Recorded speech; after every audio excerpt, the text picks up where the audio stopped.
pihak Direktorat Reserse Kriminal Khusus Polda Banten menahan 4 tersangka kasus dugaan korupsi stasiun peralihan akhir sampah di Kabupaten Serang, Banten. Kabid Humas Polda Banten Kombes Pol Sinto Silitonga mengatakan keempat tersangka yakni berinisial SBP, TM, AH, dan juga TE. Diketahui bahwa SBP merupakan mantan Kadis LH Pemkab Serang dan TM 47 tahun selaku Kabid Sampah dan Taman Dinas Lingkungan Hidup selaku PPK. Untuk mengetahui informasi lebih lengkapnya akan disampaikan oleh rekan jurnalis kami dari Tribun Banten, ada Ahmad Tajudin yang akan melaporkannya. Silakan rekan Tajudin. Baik rekan Firda dan Tribuners, perlu diketahui bahwa Ditreskrim Sus Polda Banten telah menahan 4 orang tersangka dalam kasus tindak pidana korupsi Stasiun Peralihan Akhir atau SPA di Kabupaten Serang. Untuk kasus SPA sampah ini ada 4 tersangka yang telah ditahan oleh Ditreskrim Sus Polda Banten, di mana diantaranya yaitu SBP alias Budi yang diketahui merupakan mantan Kadis LH Kabupaten Serang, kemudian TM alias Toto yang merupakan Kabid Sampah dan Taman Dinas LH Kabupaten Serang, kemudian ada AH alias Asep selaku Camat Petir, dan juga ada TE alias Toton yang juga merupakan selaku Kepala Desa Negara Padang. Kabid Humas Polda Banten mengatakan bahwa keempat tersangka tersebut telah terbukti bersalah melakukan tindak pidana korupsi untuk SPA sampah di Kabupaten Serang, di mana untuk modus para tersangka tersebut mereka telah melakukan tindakannya dengan memalsukan SK Bupati Serang berkaitan dengan pengadaan lahan SPA sampah di Kabupaten Serang. Kemudian selain itu SK tersebut dipalsukan oleh para tersangka ini, di mana untuk SK Bupati tersebut untuk SPA sampah di Kabupaten Serang yang berawal di Desa Pekanbaru kemudian dipindahkan di Desa Negara Padang, di mana ketika perpindahan tersebut menggunakan SK Bupati yang sama yang dipalsukan oleh para tersangka.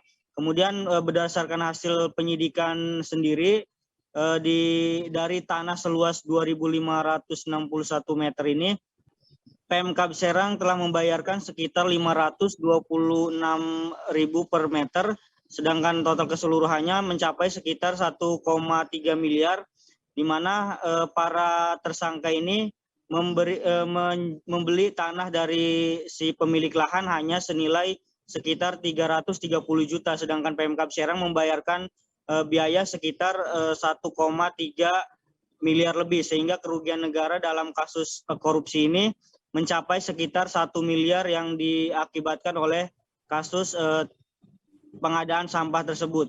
Kemudian selain itu juga para anggota sindikat tersangka ini mereka tidak melibatkan dalam tahap sosialisasi terhadap pemilik lahan, di mana mereka hanya menampilkan menandatanganan peralihan hak atas bidang tanah atau SHM di kantor desa dan di kantor kecamatan, sehingga pemilik lahan sendiri tidak mengetahui hal itu, dan semuanya itu dikoordinir semua oleh para tersangka.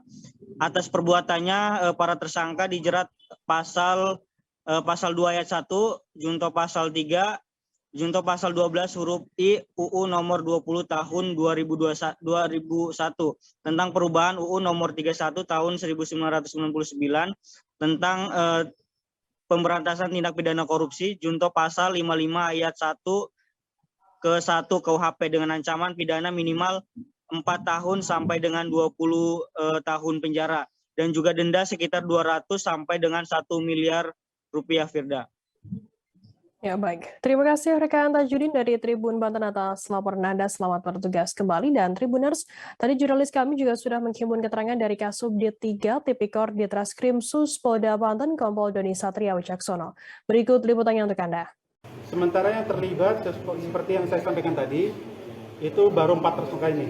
Apabila nanti dari keterangan 4 tersangka tersebut atau dari hasil persidangan ada bukti-bukti baru, kita akan melakukan tindakan lanjut. Kalau oknum ini dari perangkat desa, dinas, atau dari sipil, atau 4 tersangka ini? Gimana? 4 tersangka ini dari mana, Mbak? Dari dinas, LH? Ada dari mantan kepala dinas, kemudian dari kabid sampahnya, kemudian ada dari camatnya, camat petir, maupun dari kepala desa Negara Padang. Berarti 2 dari dinas LH, 1 pihak kecamatan, 1 kelurahan? Betul. Untuk peran dari camat dan kepala desa sendiri seperti apa? Sementara ini yang paling banyak perannya, ini selain dari sindikasi semuanya ya, keterlibatan seluruhnya, yang paling dominan untuk melakukan pengecekan, taulan dan sebagainya itu ada di kepala desa. Sementara untuk camat ini hanya mengesahkan saja, hanya mengetahui, sehingga termasuk dia mendapatkan bagiannya. Kalau Menggelembungkan harga atau seperti apa? Iya, itu secara bersama-sama. kalau barang bukti uang ini disita dari mana dan bisa disampaikan? Dari seluruhnya. Jadi kami menyita senilai 300 juta ini dari seluruh tersangka tersebut yang telah dikumpulkan. Uang transaksi atau uang suap atau uang apa dan? Uang dari hasil kejahatan tersebut. Kalau uang yang digunakan untuk apa mereka menggunakan uang? Terima kasih sudah nonton. Jangan lupa like, subscribe, dan share ya.